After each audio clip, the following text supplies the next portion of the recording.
I am Joseph Adah, Secretary, IDOMA Area Traditional Council, Otupo. The Traditional Council, as you know, is there mainly to maintain peace for government business to thrive. The traditional system, or by extension, the traditional council, especially that of IDOMA land, which is symbolized by the seat of the Ochidoma, serves as the rallying point for the IDOMA people. Wherever you find the IDOMA person, you will note him hard work, industriousness, discipline. It has become part of the IDOMA culture. The IDOMA person is very frank. He does not pretend. He has adequate respect for the ancestors. The ancestors were created by God. He believes that they are always watching him, and they are always watching whatever he does, whatever step he takes. And that's one of the major reasons why this belief in ancestral heritage has guided the IDOMA man to ensure that he gives his best in everything he does, because he is conscious of the fact that by the time he retires from this world, he will first and foremost go and give account of his stewardship to the ancestors, even before God Almighty. The IDOMA woman, or anybody married to an IDOMA man, is guided by the spirit of the ancestors. The married woman is not expected to engage in extramarital affairs. If that happens, the effect is devastating on the family. It is not only on the woman, but her children, especially her male children, and the husband. And so the first thing the IDOMA woman is taught, even as she begins to grow up as a girl, is that you have to be obedient, you have to be faithful when you get married, because our ancestors forbid extramarital affairs. IDOMA'S, just as you see them in their political offices, excelling, they don't just excel at Abuja and in those other places. We feel their impact directly, even at home, even though there is need to do more. They have given very good account of themselves in various areas. Yes, some give a scholarship to indigent students. Some have attracted employment for the teeming youth. Some have attracted some other forms of development. I want to say that we cannot use the example of the Igbo race for the IDOMA community. The Igbos are more or less business people. And so there is that opportunity of bringing a relative to understudy them as an apprentice. And eventually, when they feel that he can be on his own, they settle him. That's the language they use. In our case, our people are either farmers or they go to school. It is not very easy for you, as probably somebody who is in a government office, to insist that a relative of yours must join you. I think our people are doing their best. They are creating jobs. They are engaging the youth who want to seek, job seeking in the country has to do with merit. If you don't possess the necessary qualifications, your person up there can do very little for you.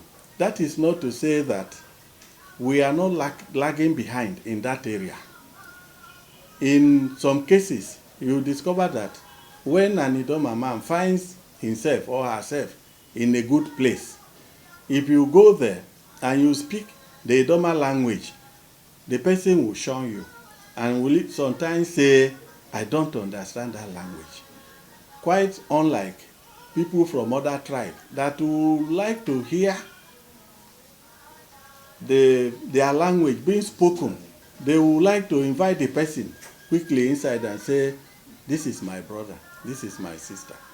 So my advice to our people is that we should be conscious of the fact that we are first and foremost Idoma sons and daughters, and that the well-being of one Idoma person is the well-being of all Idomas. We are doing our best so far. Those that are up there are doing their best, but there is room for improvement. They need to carry their brothers and sisters along. I want to say that Idoma land is generally peaceful. These days, we are seeing pockets of violence, insecurity. It is not our culture.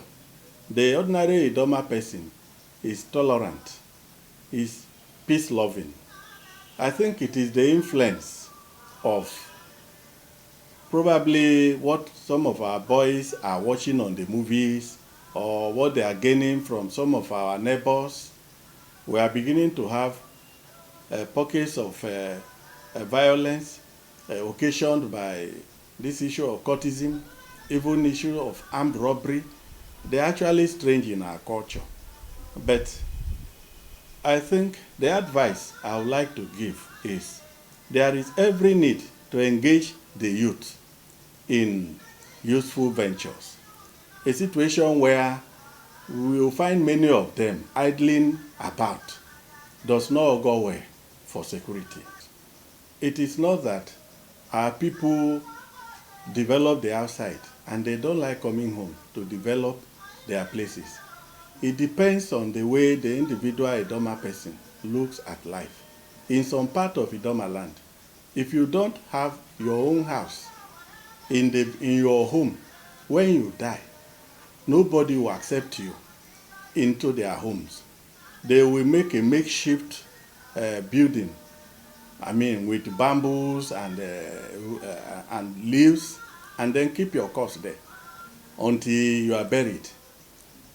I think it is the way the people at home look at this thing. It is not necessarily those who are outside.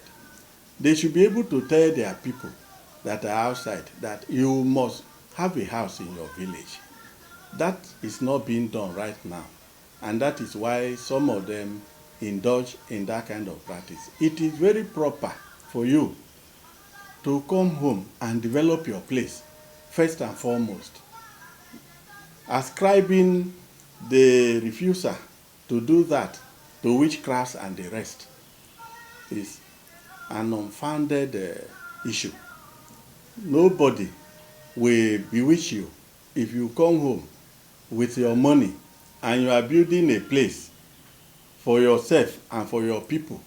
I would like to advise our people to come home and invest.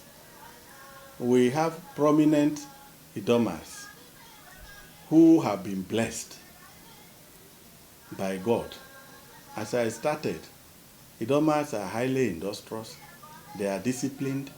Wherever they find themselves, they are commended for their performances, for their disciplines, and in most cases, many of them are equally blessed with wealth.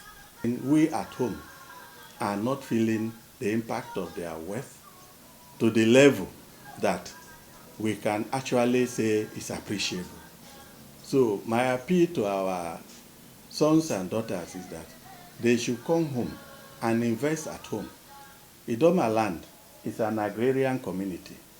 You find that our people are farming, the farm products are wasting, there is no cottage industry to take care of this farm products so that they can process them, give them additional value so that we can reap the reward of our sweat. You find that there are no storages. The IDOMA person will labor, do all the farming. By the time comes for sale, because they are afraid that there are no storage facilities, they just pack everything to the market and sell them very cheaply. So the farming that should be a blessing to our people is no longer a blessing. And that is the reason why the youth are running away from farming. So I want to advise our people that they have identified what can develop IDOMA land. It is through the establishment of cottage industries. It is by industrializing the land. Our people should not wait for government to come and do that for us.